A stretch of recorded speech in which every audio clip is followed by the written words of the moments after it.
мунтахаби тоҷикистон имрӯз якумин бозии худро дар марҳилаи интихобии ҷоми осиё бо тими миллии Мянмар доир мекунад. Якачини футболи кишвар омодагиҳоро 2 ҳафта қабл дар шаҳри Дубай оғоз карда, дар доираи он бозии дӯстона бо тими миллии Сурия анҷом дод, ки дар он дастпарварони Петер Сегерт бо ҳисоби 0-1 шикаст хӯрданд. вазифаи дар назди мутахассиси хорватӣ гузошта шуда низ ин баровардани мунтахаб ба марҳилаи ниҳоии мусобиқот мебошад.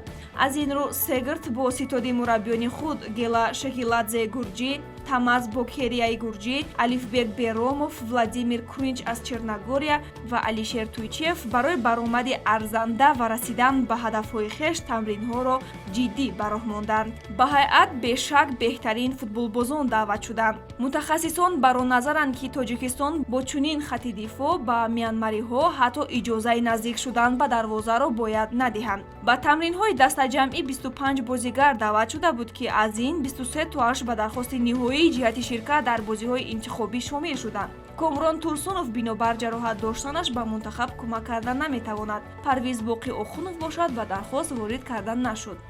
Аз мушкилии кадрӣ гӯем, агар Алишер Ҷалилов ва Табрези Давлатмир ҳам ҷароҳат доранду аз бозиҳо дур монданд. Ба ақидаи сармураббӣ даста дар ҳолати хуби ҷисмонию физикӣ қарор дораду ба бозиҳо нигоҳи мусбӣ мекунад ва футболбозон танҳо ва танҳо баҳри ғалаба ба майдон мебароянд. мунтахаби Мянмар яке аз дастаҳои заифтарини мусобиқот ҳисобида мешавад. Аз 5 бозии охир дар 4 тоаш гол назадааст. Дар 8 бозии сафарӣ пайи ҳам Мянмар бо фарқияти калони голҳо ноком шудааст. Дар 4 бозии охири байни ҳамдигарӣ мунтахаби Тоҷикистону Мянмар ҳисоб 3-1 ба фоидаи Тоҷикистон аст. 3 бор Тоҷикистон ғалаба кардааст, як бори дигар мянмариҳо шаҳди пирӯзӣ чашида буданд. Сармураббии мунтахаби Мянмар Антуан Ҳей аз Олмон мебошад. онҳо низ тамоми қувваю матонати худро дар мусобиқот сар хоҳанд кард. Аз ин рӯ мо набояд ин ҳарифро бо чашми кам бинем.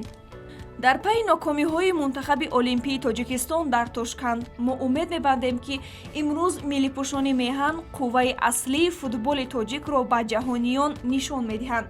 бозии дастаҳои Тоҷикистон Мянмар дар доираи бозиҳои марҳилаи интихобии ҷоми Осиё 2023 имрӯз соати 15:30 ба вақти душанбе оғоз шуда, дар шабакаҳои телевизионии варзиш ва футбол мустақиман пахш мегардад.